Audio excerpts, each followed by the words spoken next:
앞서 파월 의장의 매파적인 발언이 이어진 가운데 오늘 뉴욕 증시 연준 위원들의 매파적인 발언이 한 번 더 이어지면서 무너졌습니다. 지금 뒤늦은 금리 인상을 시행하면서 인플레이션을 잡겠다는 대책을 세운 연준. 이에 대한 비판의 목소리도 커지고 있는데요. 인플레이션을 잡지만 말고 오히려 용인해야 된다라는 시각도 나오고 있습니다. 오늘은 이 문제에 대해 알아보겠습니다. 한국경제신문의 한상춘 논설위원 나와 있습니다. 안녕하십니까? 네, 안녕하십니까? 네, 오늘 미국 증시 이 연준 위원들의 발언이 이어지면서 다시 한 차례 흔들렸죠. 네, 지금 월가에서 이렇게 보면 파월의 그 잭슨 홀 강한 매파 발언 이후에 많이 얘기되는 얘기가 물가를 잡을 수 있을까? 페드 이렇게 파월 의장을 비롯해서 물가를 잡겠다 하는 얘기가 강했습니다는 오늘 그 뉴욕 연준 총재라든가 이런 각종 그 총재들의 발언에서 보면 물가를 잡는다 하는 것보다는 물가를 잡는데 시간이 많이 걸린다 하는 쪽으로 뉘앙스 차이가 있었습니다. 그리고 지금 세계 증시를 보면 어제도 말씀드렸습니다는 미국의 금리가 인상될 때는 종전의 같은 경우는 뉴욕 증시가 가장 적게 떨어졌습니다는 또 신흥국이 가장 많이 떨어졌습니다는 사실 어제도 이렇게 우리가 2% 그 코스피가 떨어진 부분에 대해서 블랙 먼데이냐 하는 이런 쪽에 얘기가 있었습니다는 최근에 이렇게 보면은 미국에 강한 매파 발언이 있으면 미국이 많이 떨어진다. 신흥국들은 덜 떨어진다 하는 것도 말씀드렸습니다. 그래서 어제 한국의 코스피 지수가 블랙 먼데이라는 얘기가 있었습니다는 1% 강하게 반등하는 모습을 보였죠. 그래서 시청자 여러분 이제 세계에서 이렇게 보면 페드의 중앙은행 계획이 분산화되고 증시적 측면에서 미 증시의 영향력이 줄어드는 이런 쪽의 그 분권화 현상을 이렇게 주목해서 보실 필요가 있다 이렇게 보겠습니다. 미국 증시가 많이 떨어졌기 때문에 우리 코스피 지수가 많이 떨어진다. 중국 증시가 많이 떨어진다. 이런 시각에서는 좀 벗어날 필요가 있다 이렇게 보겠습니다. 오늘 그 가장 관심이 됐던 것이 뉴욕 연준 총재 서열 3위에 해당되는 연준 총재 발언이었죠. 물론 이제 자막에서 이렇게 보면은 강한 매파 발언을 재확인했다. 물론 그렇습니다는 이거 가지고 설왕설래 논란이 있었습니다. 오늘도 이렇게 미국의 그 증시 보면 장 초반에는 이렇게 올랐다가 뉴욕 연준 총재가 발언 이후에 떨어졌다가 그 위에 이것에 대한 해석이 있으면서 굉장히 플랫하게 움직이는 모습을 장중에 플랫하게 움직이는 모습을 보였을 겁니다. 그런 측면에서 장중에 일정 그래프가 마켓 워치에서 확인해 보시기 바랍니다. 장 초반에 올랐다가 뉴욕 연준 총재가 발언이 있다가 이게 S&P 발언, 이거 쭉 해서 떨어지지 않는 모습을 이렇게 보이고 있는데요. 왜 그럴까 하는 측면은 오늘 실질금리의 얘기입니다. 실질금리가 플러스가 돌아설 때까지 미국의 그 금리 인상은 계속하겠다 하는 입장인데요. 이게 경우에 따라서는 상당히 강하게 매파 발언으로 비칠 수가 있습니다. 그러냐면 지금 미국의 기준금리가 소비자 물가가 8%인데요. 지금 미국의 기준금리는 따지지 않더라도 미국의 연준의 시장금리가 한 3% 정도 되거든요. 그러면 자 실질금리가 이렇게 플러스가 되려면 5%포인트 이상 사실 기준금리를 올려야 된다는 얘기가 되죠. 그러면 지금 상태에서 5% 이상 추가적으로 더 올린다 하면 증시의 입장에서는 굉장히 지금 오늘 폭락했을 겁니다. 1% 정도 가지고는 무너진 게 아니죠. 폭락했을 겁니다. 근데 이 시각에 있어서는 자 실질금리가 플러스 될 때는 두 가지가 있습니다. 하나는 인플레 타겟팅 수준을 올리면 됩니다. 그러면 이제 소비자 물가가 올라갔다 해도 인플레 타겟팅을 한 4% 정도 올리면 자 거의 그 금리 인상을 자 우리가 볼러드 총재가 얘기했던 4% 정도에 올린다 하는 시각과 맞물리게 된 시각이거든요. 그래서 사실 그 뉴욕 연준 총재의 실질금리가 플러스로 돌아설 때까지는 금리를 올리겠다 하는 측면에 의견이 분분했습니다. 강하게 매파 발언 제롬 파월의 의견을 한 것이냐. 만약에 이 발언이 나왔으면 굉장히 증시가 많이 떨어졌을 겁니다. 근데 여기에는 지금의 인플레 상황을 볼 때는 사실 물가를 잡기는 좀 어렵지 않느냐. 그러면 용인해야 되지 않느냐 하는 시각에 비춰지는 상태에서 오늘 그 장중에 이렇게 장 마감에 미국의 증시가 더 이상 이렇게 떨어졌지 않았던 것입니다. 그래서 지금 잭슨 홀 미팅 발언 이후에 세 가지 이렇게 의문점을 말씀드렸습니다. 간단히 말씀드리면 지금처럼 인플레가 종전과 다른데 금리 인상만으로 잡을 것인지 계속 논란이 되고 있죠. 그다음에 인플레 타겟을 2%만 고집할 것인지 이제 지금부터 천천히 인플레 타겟팅의 상향 조정 얘기가 나오고 있습니다. 오늘 한국경제신문에 아주 크게 썼습니다. 그리고 파월과 연준의 실수, 이게 중간 선거가 지금 2개월 앞으로 다가왔기 때문에 왜 당신들의 실패하는 문제를 왜 국민에게 전가시켰냐, 이 문제가 사실은 그 올해 연말까지 계속해서 페드의 통화정책과 관련해서 굉장히 쟁점 사항이 될 것이다 하는 것을 어제 자막을 그대로 가져왔습니다. 왜냐하면 오늘 월가에서 이 세 가지 문제에 대해서 국제금융기구 수장, 세계경제수장들이 얘기했기 때문에 어제 자막을 그대로 시청자 여러분한테 계속해서 이것이 쟁점 사항이 될 것이다 하는 것으로 되기 때문에 자막을 그대로 보여줬습니다. 방금 그 세계 경제 수장들을 말씀하셨습니다. 예, 종전에는 사실 그냥 이제 연준을 비판하는 게 시장 관계자들이었는데 이제는 세계 경제 수장들까지 나서고 있지 않습니까? 세계경제 수장, 당신들이 정책 실패로 금리를 계속하면 당신네 나라뿐만 아니라 신흥국이라든가 세계가 무너진다는 얘기입니다. 그런 측면에서 세계경제 안정에 책임을 지고 있는 분들이 이분들이죠. 게르구에바, 그다음에 아주 그 이렇게 IMF 부총재죠, 페트라스. 그리고 이런 분들이 전부 지금 미국의 페드의 뒤늦은 금리 정책에 대해서 반대 시각을 갖고 있다 이렇게 됐습니다. 저분들의 속성 내용을 자세하게 좀 말씀드리면, 일단 IMF 부총재는 미국 성향이 강합니다. 왜냐하면 IMF의 재원의 쿼터가 미국에 맞기 때문에 페드의 통화 정책을 경우에 따라서는 국제금융기구라 하지만 페드의 입장을 많이 반영했던데요. 여기에 부총재가 물가를 잡을 수 없다, 아주 공식적으로 얘기했습니다. 나중에 물가가 잡을 수 있는지 잡을 수 없는지 다시 한번 말씀드리겠습니다. 페어패스 세계은행 총재 같은 경우에는 연준의 대응 방식, 인플레 대책으로 역부족이다, 한계가 있다 이렇게 말씀하셨고요. 그다음에 퀘리스텐스 국제결제은행도 은행의 수장도 통화정책으로 역부족이다 하는 이런 얘기를 했습니다. 이에 많은 사람이 있습니다. 오늘 한국경제신문에 이 내용을 추가적으로 참고하시기 바랍니다. 그리고 우리가 증권시장에 영향력이 높은 분이 스티브 러치죠. 예전에 그 IMF의 외환위기 당시 한국에 대해서 여러 얘기를 얘기해서 아마 시청자분도 다들 스티브 러치의 교수에 대해서는 잘 아실 겁니다. 세계에서 이렇게 보면은 미국에서 시장과 학문이 이렇게 이론적으로 같이 이렇게 겸한 사람이 세 분이 있는데요. 제레미 시겔 와튼 스쿨 교수, 스티브 러치 예일대 교수, 그 다음에 우리가 로버트 이렇게 갑자기 생각해 로버트 시겔, 이분이 미국 이렇게 시장과 이론이 결부한 사람인데요. 아마 증권시장 측면에서는 스티브 러치가 가장 이렇게 제레미 시겔과 함께 영향이 높은 것이 아닌가 생각합니다. 이분이 이제 인플레를 잡다간 실물 경기가 침체된다. 오늘도 내년에 실물 경제가 미국이 굉장히 어려운 상황이 겪을 것이다 하는 이런 분의 얘기가 있었습니다는 바로 이것이 지난번 말씀드렸다시피 제이스 포먼 하버드 교수와 페드 내 인사인 윌러 간의 sacrifice ratio, 희생률 논쟁입니다. 지금 인플레가 상당히 높은데 이걸 잡다가는 다른 부분, 고용이랄까 경계 희생, sacrifice, 희생이 크다는 얘기입니다. 이 논쟁인데요. 윌러는 사실 노동시장에 이게 뼈구멍이 많기 때문에 노동시장에 희생이 되지 않고도 결국 물가를 잡을 수 있다 하는 측면에서 지금의 페드의 강한 매파 발언, 인플레를 잡겠다 하는 정책에 고용시장에 희생이 없으니까 강하게 집착하겠다는 얘기죠. 이 이론적 근거가 되고 있는데요. 지금 시간이 가면 갈수록 오히려 윌러의 이렇게 시각보다도 자, 인플레를 잡기 위해서는 많은 부분에 다른 분의 희생이 있어야 된다 하는 이런 쪽의 시각으로 이렇게 몰려가고 있는 상황에서 스티브 러치는 결과적으로 보면 포먼의 sacrifice ratio라고 해서 다른 부분의 희생이 크다 하는 입장 부분에서 동조를 하는 게 아닌가. 또 월가 시각도 이쪽 부분에 많이 관심을 갖고 있다 이렇게 보게 됐습니다. 최근 이렇게 세계경제기구의 이 수장들이 이 페드의 정책에 대해서 비판을 하고 있는데 어떻게 보면 반기를 좀 든 것 같습니다. 그 배경은 어떻게 됩니까? 네, 1980년대 상황과 지금의 상황은 완전히 다르다는 얘기입니다.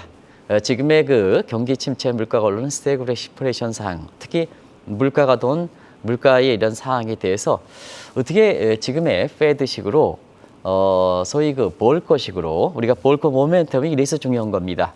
볼커 모멘텀식으로 이렇게 대응하느냐, 이건 상당히 잘못되어 있다는 얘기입니다. 왜냐하면 40년이 지나면서 세계 경제의 성장과 물가와 그다음에 고용과 경우에 따라서는 국제수지 간의 스테라이제이션 팩터, 정형화된 세실. 이건 뭐냐면 시청자분 일반적으로 성장이 올라가면 물가가 올라간다, 성장이 떨어지면 물가가 떨어진다 하는 이런 국면에서 사실 지금은 많이 벗어났다는 얘기입니다. 그걸 한번 보겠습니다. 같이 한번 보겠습니다.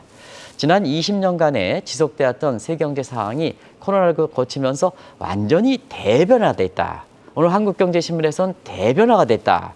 빅 체인지가 됐다. 그럼 어떤 쪽으로 빅 체인지가 됐을까? 신문에서는 그렇게 적고 있지 않습니다는 제가 개인적으로 이렇게 말씀드리겠습니다. 예. 그동안 저물가, 저금리 체제, 유동성이 풍부한 시대가 왜 됐느냐 하면 저 국면입니다. 고성장 하에도 물가가 오르지 않기 때문에 결국 금리가 낮을 수가 있었고 돈이 많이 풀리가 있었고 이것을 빨리 회수할 수 있는 여건이 아니란 얘기입니다. 근데 지금 어떤 상황입니까?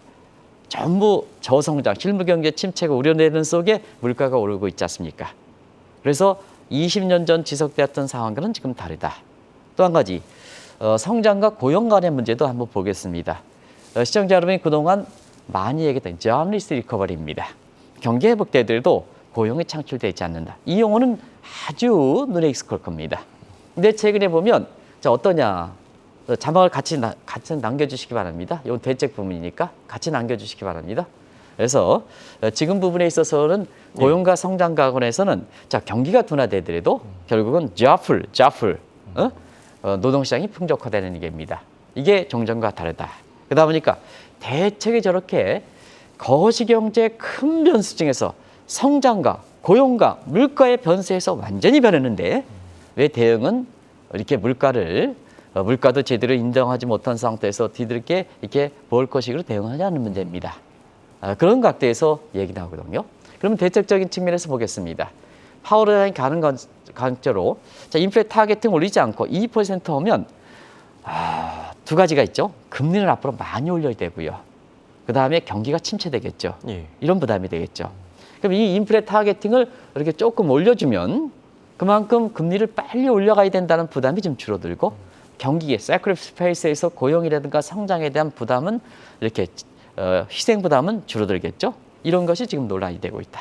그래서 오늘 뉴욕 연준의 너브리 총재의 발언에 대해서 실질 금리가 플러스가 돌아서는 게 금리만 올려가지고 지금 물가 수준 대비해서 금리만 올려가지고 실질 금리를 플러스하겠냐 이게 아니다. 경우에 따라서는 거기에 코노테이션이 결국 인플레 상향 조정도 이렇게 감안한 것이 아니냐 하는 측면에 월가의 해석이 있는 상태에서 주가가 플랫하게 장후반에는 플랫하게 움직였다 이렇게 볼 수 있습니다.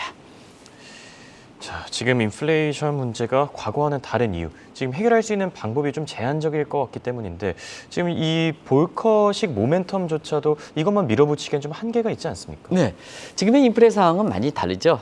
1980년대와 80년대와 달리 지금은 다들 아시겠습니다는 다중공선형이죠. 총수요와 총공급 간의 서로 악순환, 비시어스 사이클 관계입니다. 굳이 따진다면 공급망 부족, 공급 측이 더 심하다.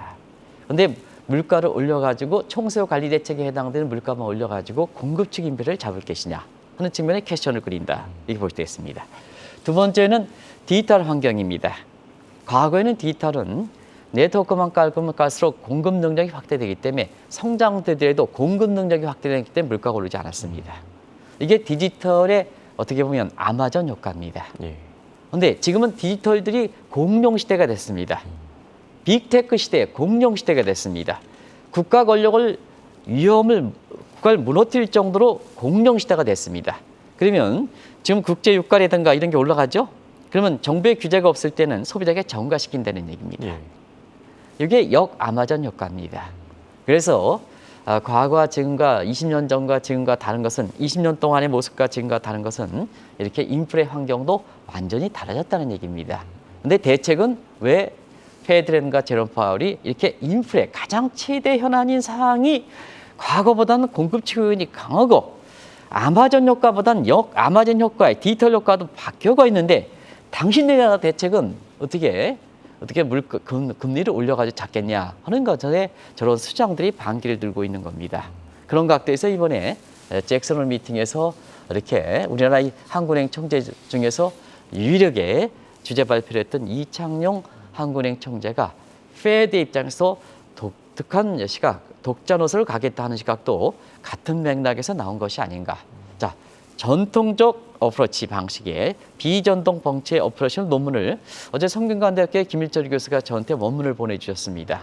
잭슨홀 미팅에서 아마 비공개로 하셨던 걸로 알고 있는데요. 저한테 이렇게 봤는데요. 거기에 그런 용어들이 나오고 있거든요. 그래서 페드가 일방적으로 쫓아가지 않겠다 하는 입장, 예. 그런 것도 같은 맥락에서 나온 것이 아닌가 이렇게 보고 있습니다.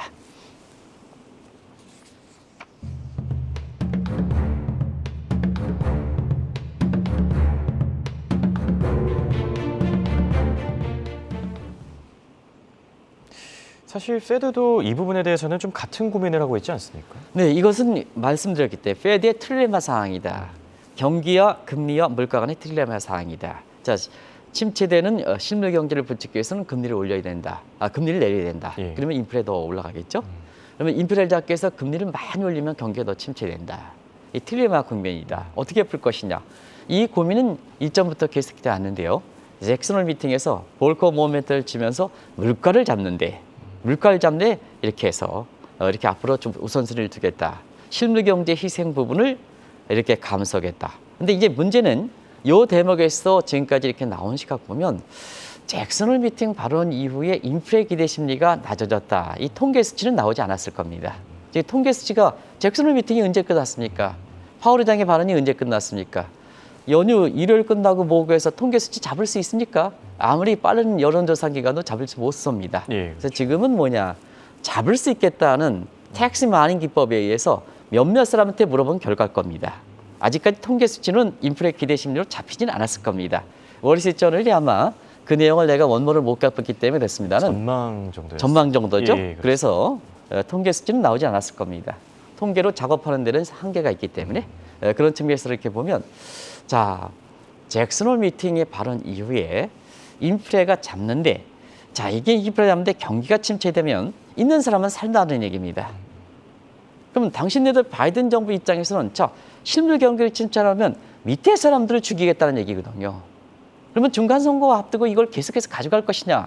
바이든 대통령이 인플레 파이터의 얘기를 얘기하지 않고 있습니다. 이제부터는. 예. 그리고 물가를 잡겠다는 얘기도 지금 연준 인사들이 물가를 잡는 데는 굉장히 오랫동안 시간을 갖겠다 하는 입장에서 물가를 잡겠다는 편에서 굉장히 뉘앙스가 달라지고 있습니다. 향후의 통화정책과 관련해서 상당분 다른 변화를 예고하는 대목이 아닌가 이렇게 보고 있습니다. 자, 그렇다면 이 페드의 고민을 더 깊게 하는 것 중에 하나가 이 인플레 대책을 따라가지 않은 국가일수록 오히려 금융시장이 안정되고 있다. 이 부분 아닙니까? 자, 지금의 모습에서 잭슨홀 미팅에서 이제 뉴욕 증시만 우리가 짚어보면 안 된다. 예. 뉴욕 증시가 가장 많이 빠진다. 다른 국가들은 어제 한국도 코스피 1% 올라간다. 다른 국가들은 그렇게 많이 빠지지 않는다. 그러면 왜 그럴까 하는 측면은 결국은 페드의 신뢰성이 떨어졌다는 얘기입니다. 인플레라든가 고용 문제에 대해서 결국은 진단에 실패했다는 얘기입니다. 저 내용 다시 한번 보겠습니다. 그건 다들 아실 거고요. 그리고 두 번째는 경기와 그다음에 인프라가 됐을 때 인플레를 찰랑찰랑 했는 게 괜찮습니다. 저는 그렇습니다. 예. 내 손아귀에 드는 소득이 굉장히 중요한 겁니다. 예를 들어서 물가가 올라간다. 근데 내가 소득이 좀 괜찮으면 물가가 올라간다 하더라도 안 쓰면 그렇게 배 아픈 게 아닙니다. 예. 근데 내가 소득이 안 좋은데 저 물가가 올라간다 하면 굉장히 뭐냐. 예를 들어서 옛날에도 그랬습니다. 홍앵커가 이러면 경제학 박사학위를 가지지 않을 때는 경제학 박사학위를 갖고 온 사람이 굉장히 부러워볼 겁니다. 근데 지금 열심히 공부해서 경제학 박사학위를 했다. 그러면 경제학 박사라는 게 그렇게 큰 의미가 없거든요. 일반 우리 시청자분도 지금 인터넷 보면 박사학위 이상의 공부들을 많이 한 사람이 있습니다. 그런 거거든요. 예. 마찬가지로 그런 각도에서 보면 인플레 문제 감내할 수 있는 수준도 내가 소득이 있고 재산이 있는 상태에서 저게 인플레가 되면 그렇게 우려스럽지 않습니다. 근데 내가 소득이 없는 상태에서 인플레가 되면 굉장히 어려운 겁니다. 미국민들이 그렇게 서운한 거거든요. 서운한 거거든요. 그런 각도에서 자, 사회주의 국가들은 이런 똑같은 상황에서 금리 경기 부양적으로 갔지 않습니까? 금리 내려. 이런 국가에서 지금 금융 시장 보면 어떠냐? 오히려 신흥국들의 시장이 종전과 달리 안정적이지 않습니까? 예. 그럼 페드 입장에서도 또 미국민 입장에서 보시겠습니다. 야, 뒤늦게 경정책 실패해서 금리를 올려. 근데 부담은 당신네들이 잘못해서 나한테 전가시켜. 얼마나 서럽습니까? 자, 중국 봐라. 금융시장이 안정돼 있지 않느냐. 근데 저 나라는 뭐냐. 같은 인플레 문제에 봉착되더라도 정도 차이가 있지만 내 소득 수준을 안정시키는 쪽으로 정책을 간다는 얘기입니다. 시청자 여러분 어떻게 판단하시겠습니까? 사실상 이 대목에 있어서는 지금까지 나온 거 보면 사회주의 국가들이 금융시장 또 사회주의 국가를 쫓아가는 민주주의 국가들이 금융시장이 안정됐기 때문에 페드가 더 곤욕에 빠지고 그런 상황에서 세계 경제에 수장을 갖고 있는 사람들이 금리 인상, 물가를 잡겠다는 금리 인상으로 가지만은 말아야 된다. 당신네들이 그렇게 하면 신흥국 전부 위기를 빠지면 세계 경제 어떻게 될 것이냐 하는 문제거든요. 당신네만 살아? 다른 국가들 전부 망해? 어떻게 하겠습니까? 그래서 반기를 드는 거다. 이렇게 보시면 되겠습니다. 자, 그렇다면 페드의 대응 어떤 식으로 좀 달라져야 되겠습니까? 자, 그러면 종전의 방식대로 경제 여건은 바뀌었는데 통화정책 여건은 완전히 바뀌었는데 자, 종전의 방식대로 금리 인상 가지고 할 것이냐 안 된다는 얘기입니다. 그런 측면에서 제3의 대안이 필요하다는 얘기거든요. 그래서 재정 사이드는 제3의 대안적이 많이 나왔습니다. 그 제3의 대안적이 뭐냐?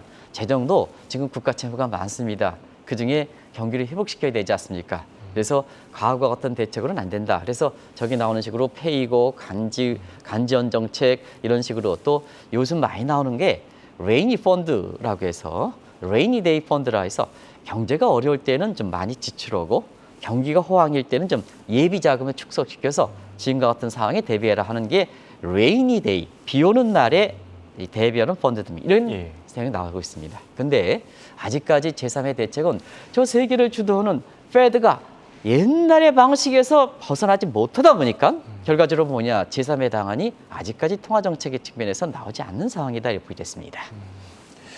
자, 그럼 결론을 한번 맺어보겠습니다. 지금 인플레이션을 잡기도 어렵고 종전과는 다른 이런 대안이 나오기도 힘들다면 인플레이션을 그냥 용인하면 되지 않겠습니까? 네, 결과적으로 앞으로는 인플레를 자 월가에서 보면 앞으로는 인플레를 잡겠다. 가장 앞으로 이게 말을 실수로 했던 게 인플레를 잡겠다는 그 용어다 이렇게 됐습니다. 참고적으로 윤석열 대통령께서도 인플레를 잡겠다 이런 표현은 하지 마시기 바랍니다. 인플레 잡히지 않습니다. 그렇다고 본다면 자 인플레 잡겠다 안 잡히는 걸 잡겠다 하면 실수가 돼서 결과적으로 보면 사실 국민들의 신뢰가 떨어진다는 얘기거든요. 그래서 바이든 대통령이 올해 연초마다 인플레 파이트로 인플레 잡겠다 해서 최근에 뭐냐 중간 선거를 앞두고 인플레 잡겠다는 얘기를 안 하는 겁니다. 하는 겁니다. 그런 대목들을 잘 보시기 바랍니다. 그리고 사회주의 국가들은 경기 부양 쪽으로 인플레를 적당히 용인하면서 경기 부양 쪽으로 갔던 것이 금융시장을 안정시키는 측면입니다. 그러다 보니까 지금 차원에서 일전에 말씀드렸다시피 지금 인플레 타겟팅이 너무 엄격하게 설정되어 있다는 얘기입니다. 종전처럼 저물가 국면에서 인플레 타겟팅은 2%인데요. 지금 상황이 완전히 바뀌었는데도 불구하고 과거처럼 저물가 국면에서 설정돼 있던 인플레 타겟팅 2%를 고집하냐? 그러면 희생이 미국의 국민들에 간다는 얘기입니다. 그래서 인플레 타겟팅을 자 지금 조정해라, 상향해라 하는 입장이죠. 그런 논의가 지금 잭슨 홀 미팅에 나온다. 그래서 잭슨 홀 미팅에서 인플레 상 폴 크루만 교수는 2% 4%까지 올려야 된다. 그러면 시청자 여러분 결론을 맺겠습니다. 지금 소비자 물가가 8%인데 사실 금리 인상만으로 저걸 잡히려면 잡을 수가 없습니다. 왜냐하면 공급 측이기 때문에 인플레 금리 인상 가지고 효과가 없습니다. 그러면 안 잡히는 걸 가지고 잡히려고 하니까 더 금리를 올려야죠. 그러면 다른 데 희생이 크자는 얘기죠. 그러면 이제 이 인플레 타겟팅을 4% 정도 올리면 결국은 금리 인상을 이렇게 그렇게 많이 하지 않더라도 결국은 물가 목표치에 도달할 수 있다는 얘기입니다. 그러면 다른 부분의 희생, 특히 저소득층의 희생이 상당히 적다는 얘기죠. 그래서 앞으로는 통화정책 측면에서 인플레 타겟팅 상향 조정 문제가 잭슨 홀 미팅 이후에 지금 강하게 나오지 않습니까? 아주 고개를 전면으로 드는 상황이거든요. 이 논의가 어떻게 될 것인가 하는 측면이 향후의 통화정책 정치적인 측면에서 상당히 중요한 시사점이다. 논쟁거리다 이렇게 보게 됐습니다. 네, 인플레 타겟팅 상향, 이게 참 중요한 대목을 시사하는 것 같습니다. 지금까지 도움 말씀에 한국경제신문의 한상춘 논설위원이었습니다. 감사합니다. 네, 고맙습니다.